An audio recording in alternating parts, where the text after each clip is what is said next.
G'day guys, welcome to Sumo's Projects and welcome to this week's video build of a small versatile stool I made.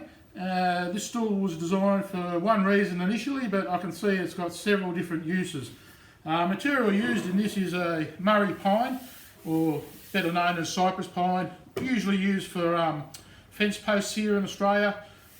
It's pretty hard wearing and has a pretty good weather tolerance as well, but this is an indoor build for indoor usage, and it's something I really needed. So I'll show you why exactly I did make this. So before we go there, if this is the first time to Sumo's Projects, much appreciated if you could.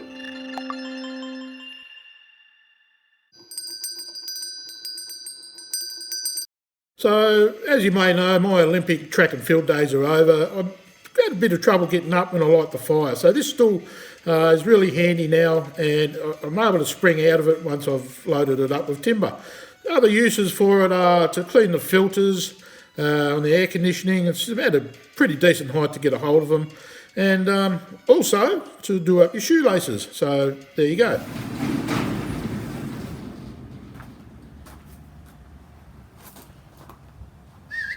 Oi, come here.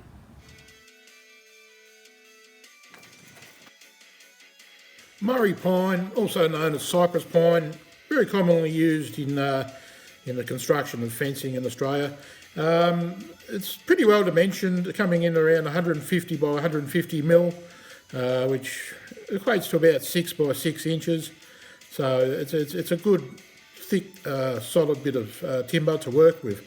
I set this up in my bandsaw and I slabbed it down probably to about 1 inch or 25 mil cuts.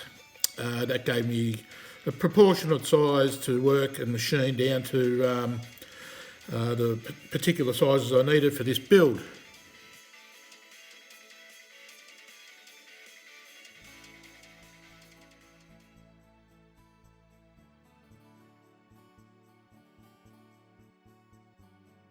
So now, being a rough sawn piece, I put it on the jointer to flatten out.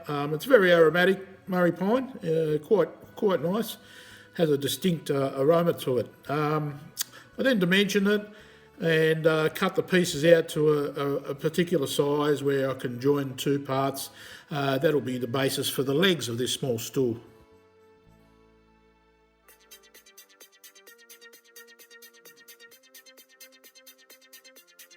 I posted some imagery on Instagram about the particular material. It does tend to have quite a lot of cracks in it, and it looks like it may, sort of be a gradual split. But however, this stuff tends to have a lifespan of around 30 years, and that's in the harsh conditions of the Australian climate. So in particular, I think it's a good material not to have to worry too much about any movement or things going dramatically wrong. And so here I've got the bits cut out, and I'm doing a glue up, and this will be the basis for the legs. So just put that in clamps and clean it up and carry on with something else.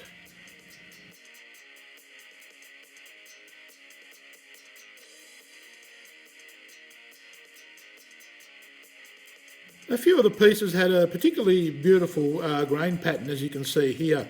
To join up the stool base, I was using dowels and using this incredibly fantastic doweling jig that was sent to me by Lewis from One Man Band Woodworks to try out, and I'm very grateful that he did send it to me for this purpose. As you can see, I went a little bit stir crazy and thought I'll just drill as many holes as I can, but just still getting the ropes with this particular doweling jig, and it's an absolute beauty. So I didn't have as many dowels as the dowel holes drilled. There was a trip going to my local box store the next day, so this was only for location purposes, and I got away with about 5 dowels here.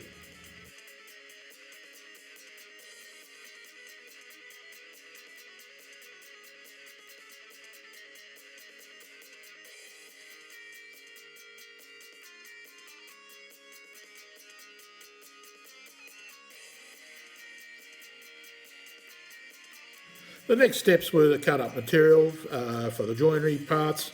I put a round over on the stool base and went to work in creating more dowel holes.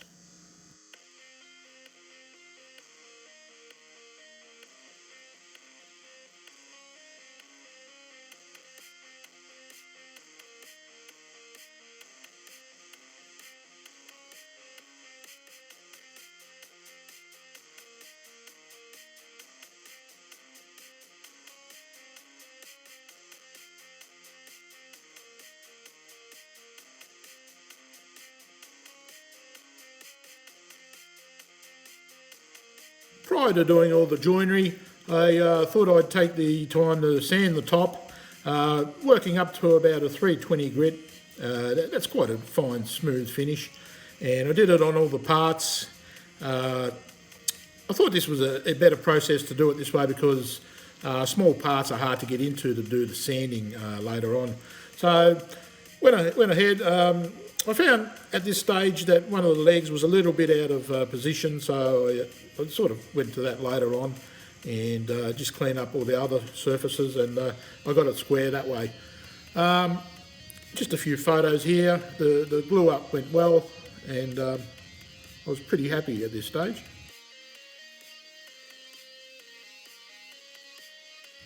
With a small router, I removed some material. I was using the figure 8 clips here, which I'd recently obtained. Put them into position, and I drilled a pilot hole before putting them into place with a small screw.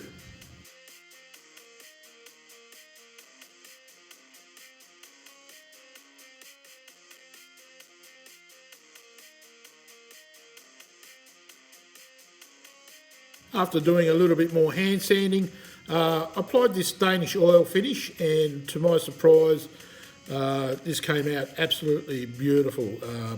I didn't think it would come up like this, but yeah, I applied 2 coats here, and then I put another coat on later.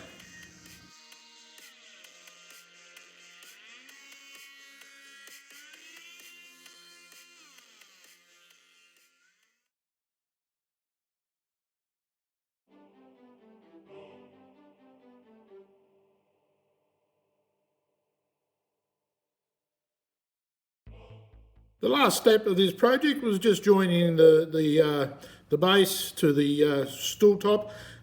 Same once again, applying it with screws, and everything came together nicely. So this sort of just proves, you know, with a little bit of leftover material, you cut it, you size it, you do some joinery, put a finish on, and then you made something. Also a couple of felt pads, and this helps with the levelling process.